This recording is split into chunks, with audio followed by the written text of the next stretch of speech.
All right, Shalom. First and foremost, I want to give all praises, honor, and glory unto Yahweh, Bahashem, Yahweh Shah, Bahashem Mekabadash Barakatham. Double honors to the apostles and the elders of Great Millstone, the Ruel, and a salute and a Shalom to all the Akim that are out to labor pushing this truth in all sincerity and in truth. At work, I was thinking about the story of Esther and what Esther did. She basically put her life on the line to expose Haman and his plot to have all the Jews killed, basically, right? So Esther made her body. Esther made her body a living sacrifice. See, and we're doing the same thing because Esther knew.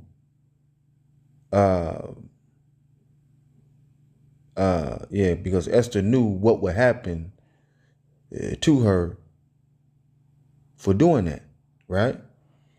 So this is etiquette of the Persian court.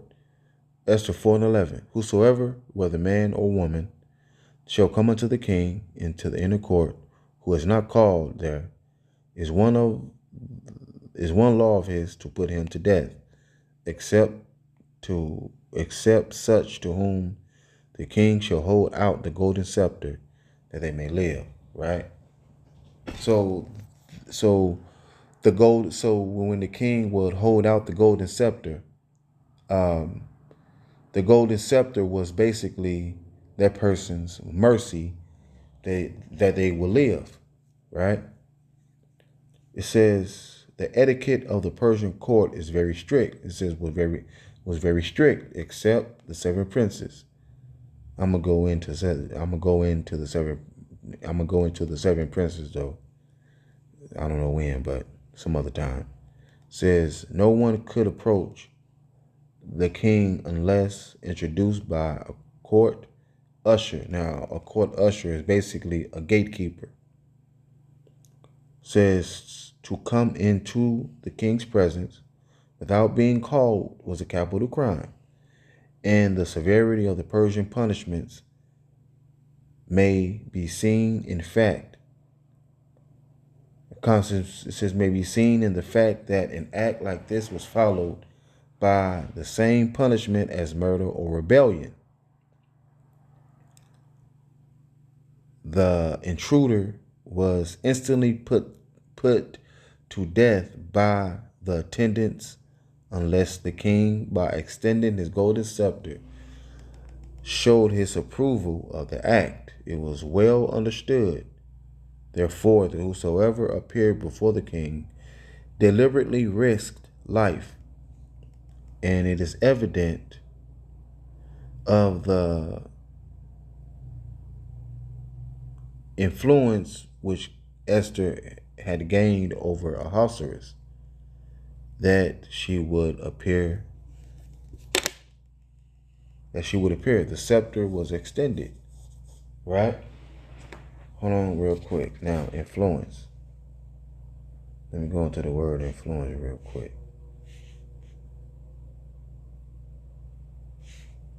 Influence.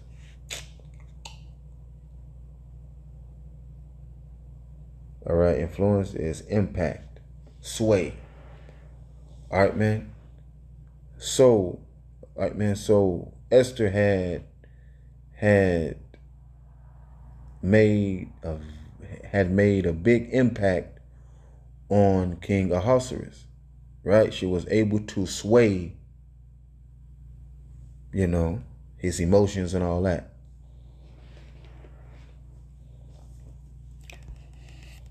This is all right. Let's get Esther 4:11. I just got done doing this lesson, but the recording was muffled for some reason. It say, now Esther learned of Haman's plot because she talked to Mordecai, and Mordecai told her what Haman had up his sleeve, what Haman was doing and all that. right? And she had all the Jews in the Persian Empire to right in the Persian in basically in the Persian captivity to fast for 3 days. It says,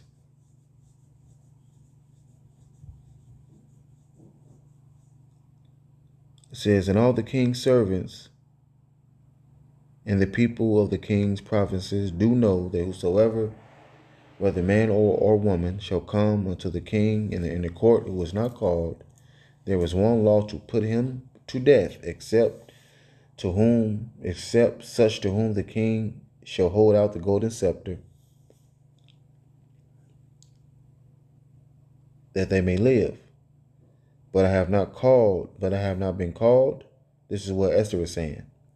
But I have not been called to come into, it says, to come in unto the king these 30 days.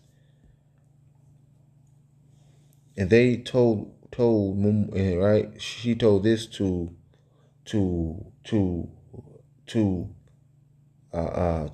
Mordecai. They told to Mordecai Esther's words, and Mordecai commanded to answer Esther, think not with thyself that thou shalt escape in the king's house more than all the Jews, right? So Mordecai basically told Esther, like, hey, just because you are in the king's house, you ain't getting away either,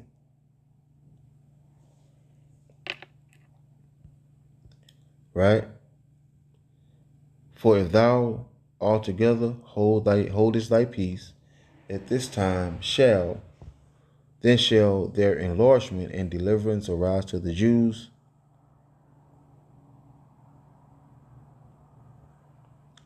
but thou and thy father's house shall be destroyed.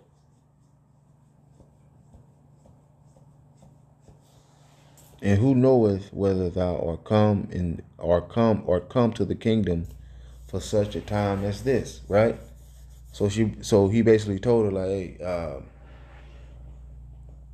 you gotta say something, because if you don't, hey, then we gonna be done, right? But he said, hey, but at the same time though, uh, who know, you may have become king. I mean, you. He basically told her, you may have become queen of the Persian Empire just for this moment here, just for this thing here, to stop this from happening, right? So then Esther bade them return Mordecai this answer: go gather together all the Jews that are present in Shushan and fast. It says, and fast ye for me 3 days. God, it says, fast ye for me, and neither eat nor drink 3 days. Day, it says night or day. I also and my maidens will fast likewise, and so I will go in unto the king, which is not according to the law. If I perish, and if I perish, I perish. So Esther said, hey, if I die, I die. Fuck it. I don't give a damn. I have to put an end. I have to, all right. I have to stop what, all right. I have to stop what Haman is doing, right? Verse, okay. So Esther 5 and 1-2 says, now it came to pass on the third day that Esther put on her royal apparel and stood in the court of the king's house, over against the king's house. And the king sat upon his royal throne in the royal house over against the gate of the house, right? Because you weren't able to go unto the king in sackcloth. You basically had to go to the king. You basically had to approach the king in your best clothing, in your best garments.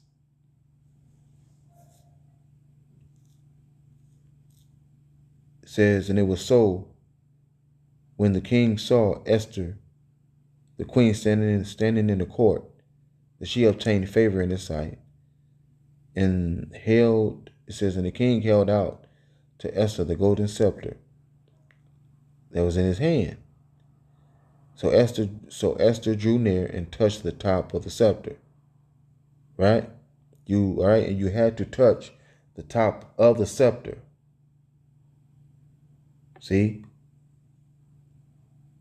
Right? You're basically saying you right, you're basically saying to the king, thank you. Say, then said the king unto Esther. Then said the king unto her, what wilt thou, Queen Esther? And what is thy and it says, and what is thy and it says, and what is thy request? And it shall be given thee. And it shall even, it says, and it shall be even given to thee to have of the kingdom. And Esther answered, if it seem good unto the king, let the king and Haman come this day unto the banquet that I have prepared, right? So, and she invited them the second time to the unto the banquet of wine on the second day. It says, so the king and Haman came to the banquet of wine with Esther the queen, and the king said again unto Esther on the second day, at the banquet of wine, what is thy petition, Queen Esther? And it shall be granted thee. And what is thy request? And it shall be performed, even to half of the kingdom. Then Esther, the queen, answered and said, if I have found favor in thy sight, O king, and if it please the king, let my life be given me in my petition, and my people in my request. For we are sold, I and my people, to be destroyed. And it says to be destroyed and to be slain and to perish. But if we had been sold for bondmen and bondwomen, I had held my tongue, although the enemy could not countervail the king's damage. Then Ahasuerus answered and said unto Esther the queen, who is he, and where is he, that durst presume in his heart to do so? And Esther said, the adversary and enemy is this wicked Haman. Then Haman was afraid before the king and queen, right? So now the king was so pissed off. He was pissed off, man, that he rose up from the banquet of wine and went into the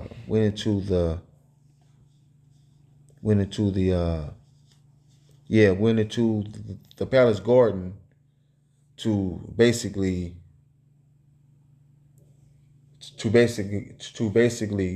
gather his thoughts, right? Then he seen what Haman was doing, right? Haman was he was pleading for his life, right? But the king thought Haman was about to assault Queen Esther, right? And he had, right, and the king had Haman lynched, had him hung on the gallows that Haman had built for Mordecai. See? So Esther put her life on the line, man. She made her body a living sacrifice. We're doing the same thing. We know anything can happen to us at camp. We don't give a damn. We're going to still do what we got to do. We're going to still complete the mission. Bottom line. See?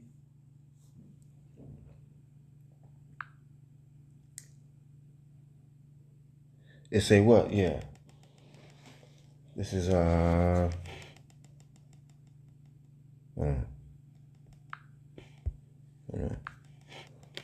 this is Sirach 2:10. It says, look at the generations of old and see, did ever any trust in Yahweh Shah was confounded? Or did any abide in his fear and was forsaken?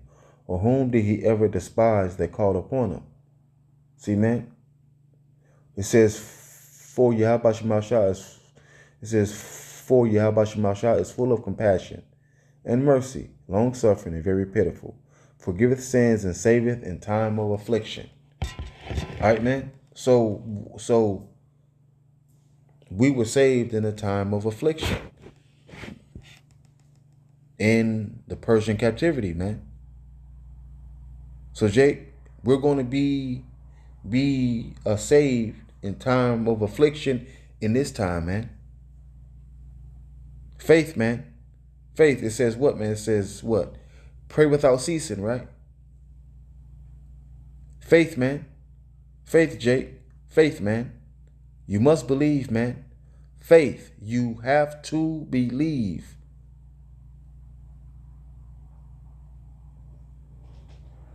See? It say what? Wisdom and knowledge shall be the stability of thy times and strength of salvation. The fear of Yahweh Shah is his treasure. See?